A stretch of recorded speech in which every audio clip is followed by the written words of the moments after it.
قال الله تبارك وتعالى في موضع آخر والفجر وليال عشر. وقال النبي صلى الله عليه وسلم والحج المبرور فليس جزاؤه إلا الجنة متفق علیہ. تمام قسم کی تعریفات و توصیفات حمد و ثنا بڑائی و کبریائی اللہ رب العالمین کے لیے لائق و زیبا ہے، جو ہم تمام کا خالق و مالک و رازق ہے. اور بے شمار رحمتیں اور درود و سلام نازل ہوں انبیاء علیہم السلام پہ، اور خاص کر کے ہمارے آخری نبی حضرت محمد صلی اللہ علیہ وسلم پہ، جن کے ذریعہ سے اللہ تعالیٰ نے ہماری ہدایت رشد و ہدایت کا ذمہ جو ہے پورا کرا دیا. محترم حضرات، عزیز بزرگوں اور دوستوں، ہم سبھی جانتے ہیں کہ ہم لوگ عربی مہینے کے 11ویں مہینے سے ہم لوگ گزر رہے ہیں. عربی کا جو مہینہ ہوتا ہے، جو سال ہوتا ہے، تو اس میں ہمارا یہ 11واں مہینہ چل رہا ہے. اور عربی سال کا جو ہے یہ 1444 جو ہجری ہماری چل رہی ہے عربی سال، اس کا یہ سال ختم ہو جائے گا اگلے مہینہ، یعنی یہ ذوالقعدہ چل رہا ہے، ذوالقعدہ اور ذوالحجہ. ذوالقعدہ یہ مہینہ چل رہا ہے اور لگ بھگ 10 دنوں کے بعد ذوالحجہ کا مہینہ شروع ہو جائے گا، اور یہ ہمارا یہ عربی سال جو ہے ختم ہو جائے گا، اور اس کے بعد سے محرم کا مہینہ شروع ہوگا. تو آپ سب کو جیسا کہ بہت ساری باتیں آپ لوگ سنتے ہیں دین اسلام کے تعلق سے، آپ لوگ یہ جانتے ہوں گے کہ جیسے رمضان کا مہینہ ہے. رمضان کا مہینہ بہت زیادہ مبارک مہینہ تھا، جس میں اللہ تعالیٰ نے ہمیں تقویٰ کے لیے یہ رمضان کے روزے کو فرض کیا تھا. اور اسی کے ساتھ کیا بولتے ہیں، یہ ایک چیز اور آپ لوگ سنتے ہوں گے کہ حرمت والے مہینے، کہ اللہ تعالیٰ نے جو سال جو مقرر کیے ہیں، 12 مہینے جو ہوتے ہیں سال میں، اس میں 4 ایسے مہینے ہیں جو حرمت والے مہینے کہلاتے ہیں. پہلے کے زمانے میں دور جاہلیت، یعنی ہمارے نبی صلی اللہ علیہ وسلم کی بعثت سے پہلے بھی، ہمارے نبی صلی اللہ علیہ وسلم کے نبی بنائے جانے سے پہلے بھی دور جاہلیت کے جو لوگ تھے وہ حرمت والے مہینوں کا قدر کرتے تھے. یہ حرمت والے 4 مہینے ہوتے ہیں. ایک رمضان کا جو مہینہ ہوتا ہے، رمضان کے مہینہ سے پہلے رجب شعبان ہوتا ہے،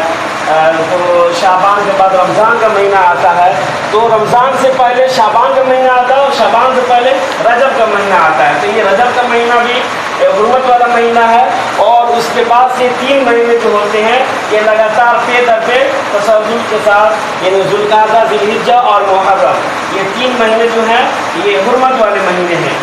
دور جاہلیت کے زمانے میں جو لوگ بتوں کی پجاری تھے، یا بہت سارے جو اللہ کے یہ حضرت ابراہیم علیہ السلام کی جو پیروکار تھے، جو بعد میں بہت زیادہ بتوں کی پوجا کرتے تھے، بہت زیادہ شرک و بدعات و خرافات میں ملوث ہو گئے تھے، تو وہ بھی دور جاہلیت کے لوگ بھی ان مہینوں کی بہت زیادہ قدر کرتے تھے. کوئی بھی لڑائی جھگڑا ہوتا تھا تو یہ مہینہ جب ان پہ سایہ فگن ہو جاتا تھا، اس مہینے میں جب وہ داخل ہو جاتے تھے تو اپنے سارے جھگڑوں کو ایک دم سے روک دیتے تھے. اس لیے ان مہینوں کی قدر کرتے تھے. اور ہم جانتے ہیں اس کی اتنی زیادہ فضیلت ہے. اور دوسری چیز ہے کہ ہم یہ ذوالقعدہ کے مہینے میں، ذوالقعدہ جس کو کہا جاتا ہے، اور اس کے بعد ذوالحجہ، جس کو ذوالحجہ کا مہینہ کہا جاتا ہے، جس میں حج کا مہینہ جس کو کہا جاتا ہے، یہ ذوالقعدہ کے مہینے میں ہی پوری دنیا سے، دنیا کے چپے چپے سے جو توحید اور مومنین جو ہوتے ہیں، توحید پرست جو لوگ ہوتے ہیں، جو ایمان والے لوگ ہوتے ہیں، وہ اللہ تعالیٰ کے گھر کی طرف قصد کرتے ہیں، ارادہ کرتے ہیں، عزم کرتے ہیں، جن کو عازمین حج کہا جاتا ہے، وہ حج کرنے کے لیے جاتے ہیں. ہم جانتے ہیں کہ ہمارا اسلام جو ہے، ہمارا جو دین جو ہے، ہمارا جو مذہب جو ہے، اس کے جو پلر ہیں، 5 پلر ہیں. اور اس میں سب سے آخری جو پلر ہے، سب سے آخری جو ستون ہے، جس پہ ہمارا دین، ہمارا اسلام، ہمارا ایمان، ہماری جنت کا بنیاد ہے، ہماری دنیا کی زندگی اور آخرت کی زندگی کی سعادت جس پہ منحصر ہے، وہ 5واں پلر جو ہے یہ حج ہے، جس کو اسی مہینے میں، یعنی ذوالقعدہ کے مہینے میں، اسی مہینے میں سارے لوگ جو ہوتے ہیں تیاری کرتے ہیں. بہت پہلے سے تیاری کی جاتی ہے اور اس مہینہ میں رفتے سفر باندھتے ہیں اور اس مہینوں میں حج بیت اللہ کے لیے نکل پڑتے ہیں، اپنے دشوار گزار راستوں کو طے کرتے ہیں اور اللہ تعالیٰ کے گھر میں حاضری دیتے ہیں۔ تو یہ اللہ تعالیٰ نے دیکھیے کتنی بڑی رحمت ہے کہ اللہ تعالیٰ نے ہمارے اوپر یہ جو 5 پلر جو ہمارے اوپر متعین کیا ہے، اگر ہم اس کو اچھی طرح سے بجا لاتے ہیں تو ہم سچے پکے مسلمان کہلاتے ہیں۔ دنیا میں بھی اللہ تعالیٰ ہماری زندگی کو سعادت بھری بنا دیتا ہے اور پھر ہمیں آخرت میں ہمیں جنت سے ہمکنار کرتا ہے۔ تو اللہ تعالیٰ نے اس آخری جو پلر ہے، جو حج کا مہینہ ہے، جو حج کا جو جس کی فرضیت ہے، اگر کسی کو اللہ تعالیٰ نے اتنا مال اور اسباب دے دیا ہے تو اس کو وہ وہاں پہ خانہ کعبہ کے پاس جا سکتا ہے اور پھر وہاں سے لوٹ کے آ سکتا ہے، تو اس پہ حج جو ہے فرض ہو جاتا ہے۔ لیکن جس کو اللہ تعالیٰ نے اتنی وسعت نہیں دیا ہے، اتنا مال اور اسباب نہیں دیا ہے، تو اس کے اوپر یہ حج فرض نہیں ہوتا ہے۔ تو دوسری بات ہے، تو یہ دیکھیے کہ اللہ تعالیٰ کا کتنا بڑا رحم اور کرم ہے کہ جن لوگوں پہ اللہ تعالیٰ نے یہ حج کو فرض کر دیا ہے، جن کو اوپر جن کی استطاعت ہو گئی ہے، جن کو اللہ نے اتنا دولت دے دیا کہ وہ قصد کر سکتے ہیں، وہاں پہ حج کر سکتے ہیں، اللہ کے گھر کے حاضری دے سکتے ہیں، وہاں پہ تلبیہ پڑھ سکتے ہیں، اللہ تعالیٰ کی تکبیر تحمید اور تسبیح کو بیان کر سکتے ہیں وہاں پہ۔ تو اور حج کی ابھی آپ کے سامنے جو میں نے ایک حدیث پڑھی ہے جس کو بخاری اور مسلم کی روایت ہے، دونوں قرآن کے بعد جو سب سے صحیح کتابیں جو ہیں بخاری اور مسلم، دونوں حدیث کی کتابوں میں اس کی روایت ہے کہ اللہ کے نبی صلی اللہ علیہ وسلم نے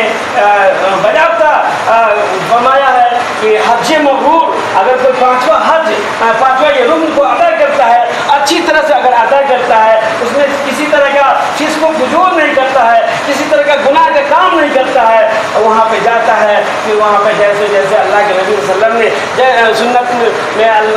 سنت طریقے سے جو اللہ کے نبی صلی اللہ علیہ وسلم کا فرمان ہے اس حساب سے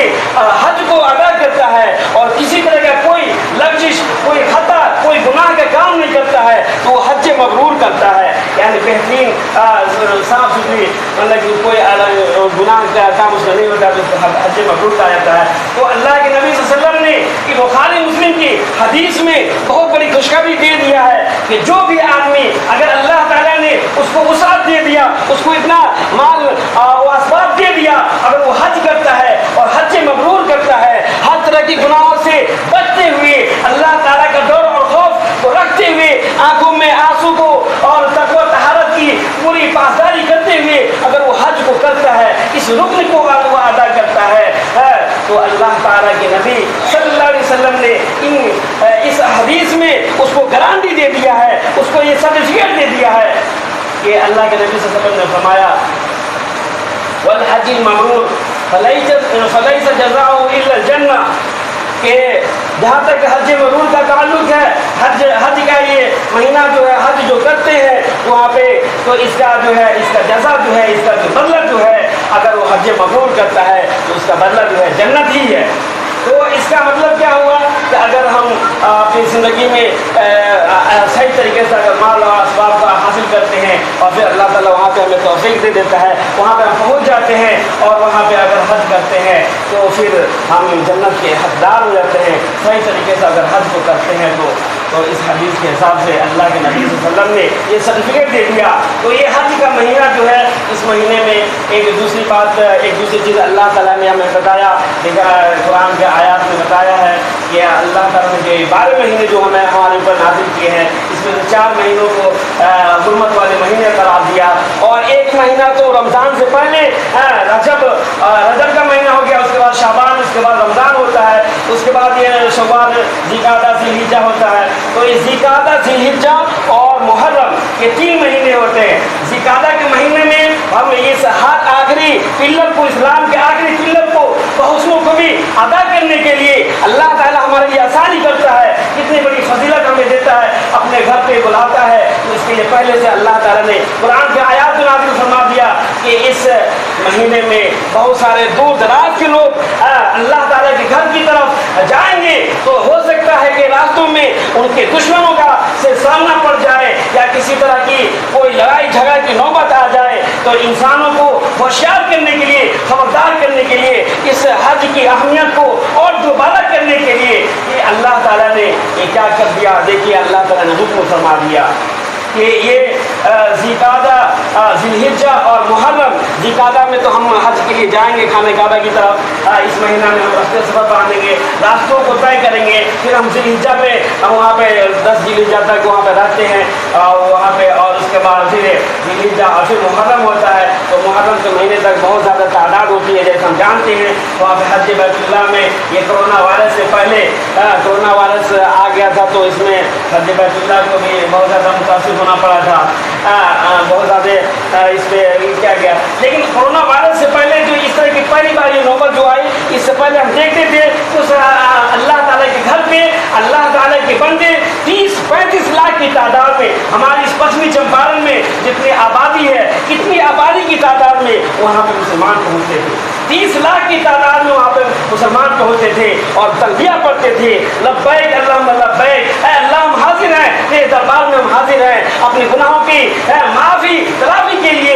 تیری رحمتوں اور برکتوں کو حاصل کرنے کے لیے، تیری جنت کی طلب میں تیری سعادتوں کو حاصل کرنے کے لیے ہم وہاں پہ جو مسلمان جاتے ہیں 30-35 لاکھ کی تعداد میں جاتے ہیں، ان کو یہ اللہ تعالیٰ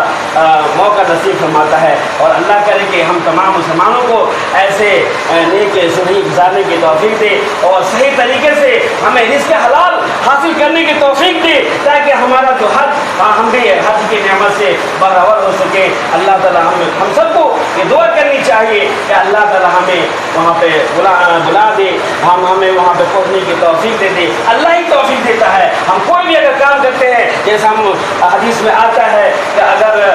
جیسے کوئی آدمی کہتا ہے کہ لا حول ولا قوت الا باللہ، حدیث میں اس کا آتا ہے کہ یہ لا حول ولا قوت الا باللہ، اس کو صحیح طریقے سے اس کا معنی اور مطلب کو ہم سمجھیں گے تو ہم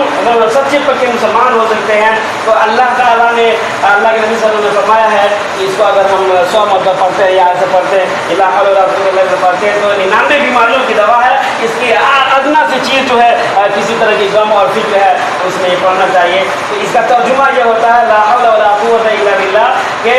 اس کا مفہوم، اس کا ترجمہ یہ ہوتا ہے کہ اگر ہم کوئی نیک کام کرتے ہیں تو اللہ تعالیٰ کی توفیق سے ہوتا ہے، اور اگر ہم کوئی گناہ سے اگر بچ جاتے ہیں، کوئی نیک کام کرتے ہیں تو اللہ تعالیٰ ہمیں توفیق دیتا ہے، اللہ تعالیٰ کی ہمارے کو رحمت ہوتی ہے، ہماری کسی نیک کام کو اللہ تعالیٰ نے قبول کیا ہے تبھی ہمیں آگے کی مہلت دیتا ہے، آگے نیک کام کرنے کی توفیق دیتا ہے۔ تو ہمیں اس چیز کی کوشش کرنی چاہیے، ہمارے دلوں میں اس کی لگن ہونی چاہیے کہ ہم اس دنیا کی زندگی میں نیک سے نیک کام کرتے چلے جائیں، تاکہ ہمیں اس بڑے منصب پہ ہمیں اللہ تعالیٰ فائز کر دے، ہمیں اس مقام تک پہنچا دے۔ جیسے ہم زینہ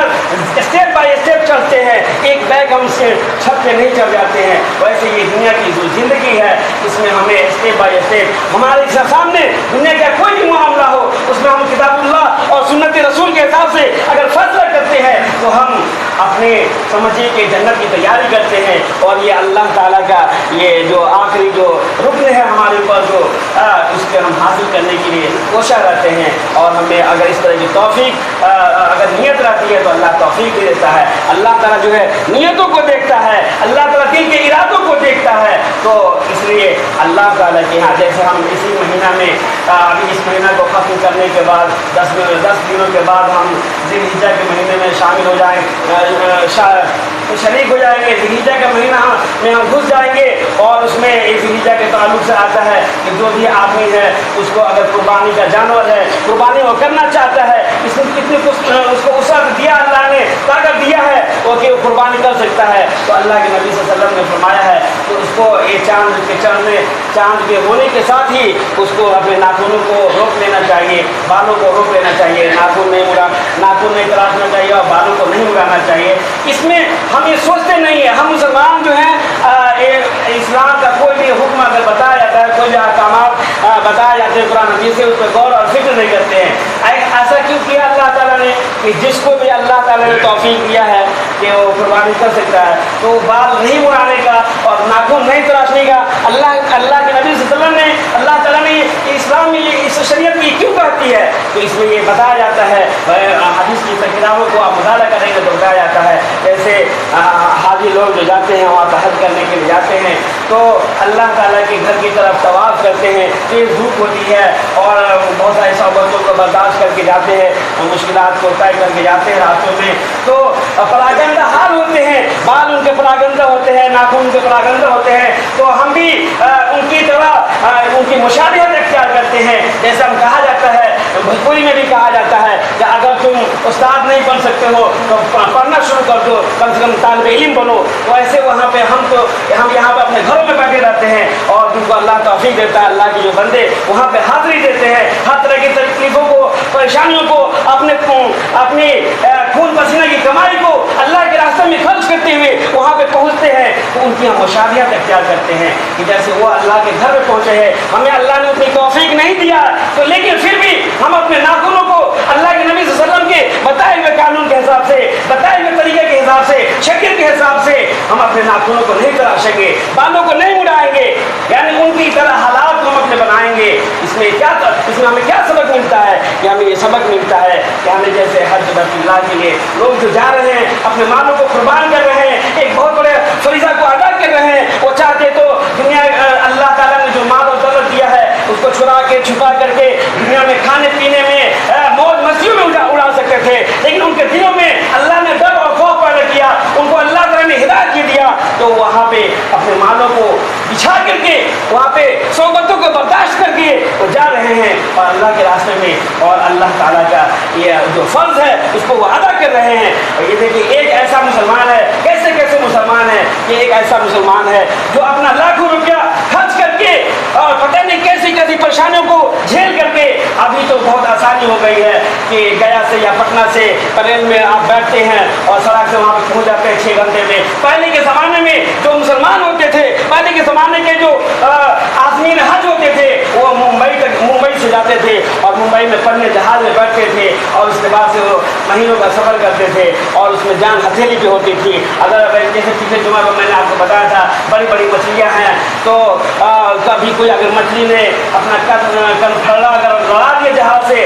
جہاز 2 ٹکڑا ہو جائے گا۔ آج دیکھا جاتا ہے بڑے بڑے بیٹل شپ ہوتے ہیں، بڑے بڑے جنگی جہاز ہوتے ہیں، امریکہ کے یا چائنا کے یا رشیا کا اگر کوئی بہت بڑا جہاز ہے،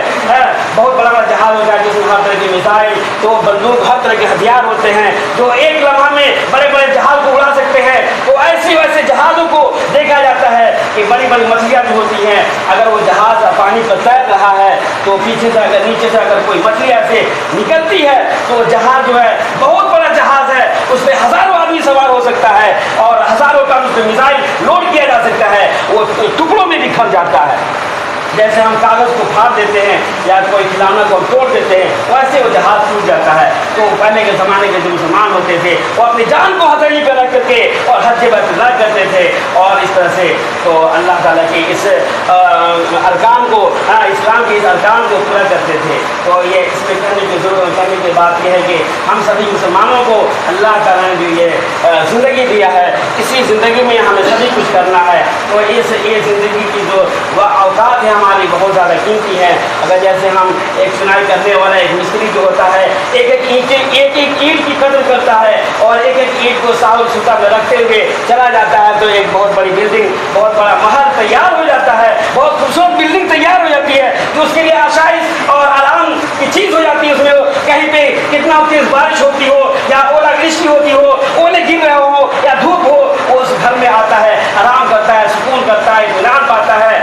اسی طرح سے ہماری جو زندگی ہے یہ ایک کڑی ہے، ایک کڑی کو ہمیں ملا کے چلنا چاہیے، اس کو بکھیرنا نہیں ہے، اس کو ضائع نہیں کرنا ہے۔ اگر ہم اسے ایک کڑی کو ملا کے چلیں گے تو ایک جیسے بہت بڑا عالیشان محل تیار ہو جاتا ہے۔ بڑی بڑی بلڈنگوں کو ہم دیکھتے ہیں، جیسے برج خلیفہ کو دیکھیے، جا کے دبئی میں دیکھیے 160 منزل کی بلڈنگ کو تیار کر دیا تو وہ بھی اسٹیپ بائی اسٹیپ ہوا تب جا کے وہ کھڑا ہوا۔ ویسے ہماری جو زندگی ہے ایک مومن کی زندگی ہے، یہ بہت زیادہ قیمتی ہے، بہت زیادہ بابرکت ہے۔ اس کے ایک لمحہ کو ہم اگر قدر کریں گے اور اپنی نیت کو سدھاریں گے، اگر اپنی نیت کو بہترین بنائیں گے تو پھر اللہ تعالیٰ ہمیں توفیق دے گا اور توفیق دیتا چلا جائے گا۔ اللہ تعالیٰ سے ہم دعا بھی کریں گے، اللہ تعالیٰ سے ہم مانگیں گے بھی اور پھر ہم محنت بھی کریں گے۔ تو اللہ تعالیٰ نے کہا ہے ان اللہ لا یضیع اجر المحسنین،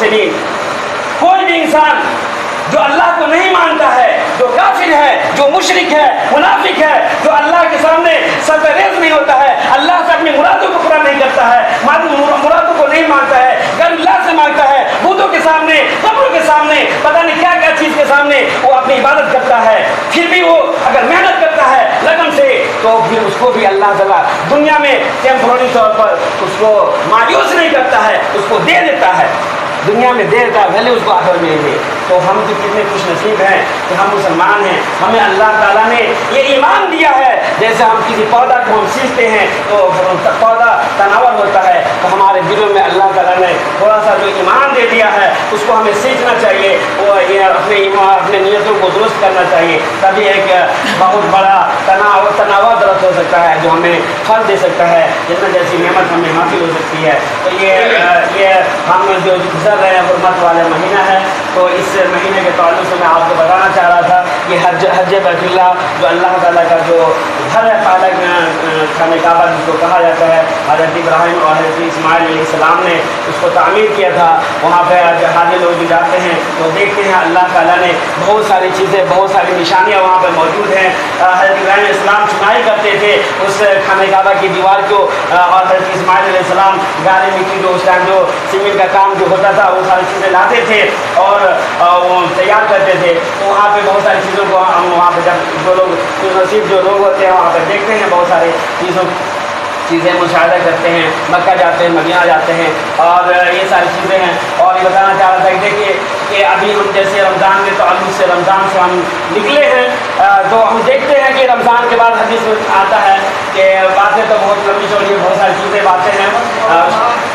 تو میں مختصر کرتے ہوئے آپ کو مین باتیں پر بتانا چاہتا ہوں۔ جیسے آپ کو بتایا گیا کہ رمضان کا جو مہینہ ہے تو یہ تمام مہینوں میں، سال کے تمام مہینوں میں رمضان کو اللہ تعالیٰ نے اتنی فضیلت دیا ہے، اتنی فوقیت دیا ہے، تمام مہینوں کا سردار بنا دیا۔ اور اس میں رمضان میں پھر شب قدر کی راتیں جو ہوتی ہیں، 10 راتیں جو ہوتی ہیں، اس کی جو بہت زیادہ اہمیت ہے۔ اور پھر یہ ہمارا جو یہ ذی الحجہ کا مہینہ جو شروع ہونے والا ہے، جس میں حاجی لوگ وہاں پہ پہلے ذی الحجہ سے لے کے 10 ذی الحجہ کو ہم قربانی کرتے ہیں، یوم النحر جس کو کہا جاتا ہے، اور 9 ذی الحجہ کو یوم عرفہ کہا جاتا ہے۔ عرفہ میں حاجی لوگ وہاں پہ جاتے ہیں، عرفات کے مہینہ میں عرفات کے جو میدان ہے وہاں پہ اکٹھا ہوتے ہیں، وہاں پہ تلبیہ پڑھتے ہیں۔ تو اس مہینہ میں یہ جیسے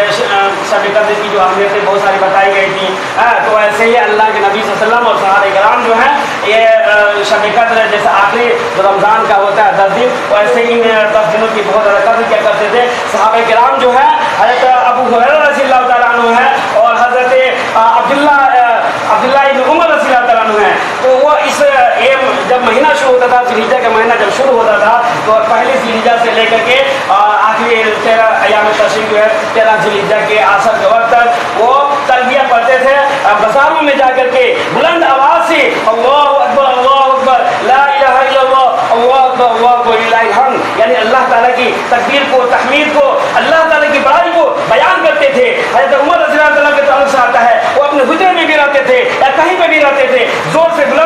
بلند آواز سے اللہ تعالیٰ کی تکبیر کو بیان کرتے تھے۔ ہم یہ جو پڑھتے ہیں سبحان اللہ الحمدللہ اللہ اکبر، اس کی بہت زیادہ فضیلتیں ہیں، حدیث میں اس کے بہت زیادہ فضیلتیں آئی ہیں۔ تو اس لیے اس مہینہ میں یہ عاشورہ جو شروع ہو رہا ہے تو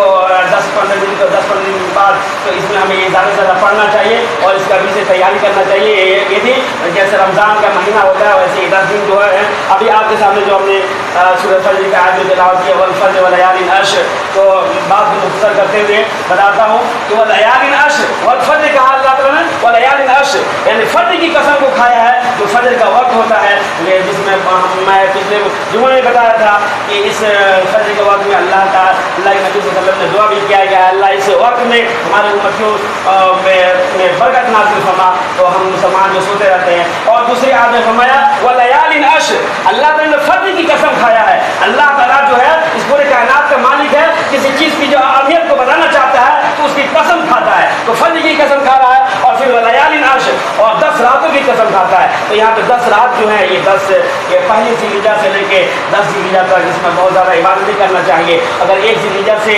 10 ذی الحجہ 9 ذی الحجہ تک آپ روزہ رکھتے ہیں تو روزہ بھی رکھنا چاہیے۔ صحابہ کرام جو ہے اللہ کے نبی صلی اللہ علیہ وسلم صحابہ کرام جو ہے روزہ رکھتے تھے، اور اتنا اگر نہیں رکھ سکتے ہیں تو کم سے کم 9 ذی الحجہ کو جو یوم عرفہ ہوتا ہے، عرفات کا جو میدان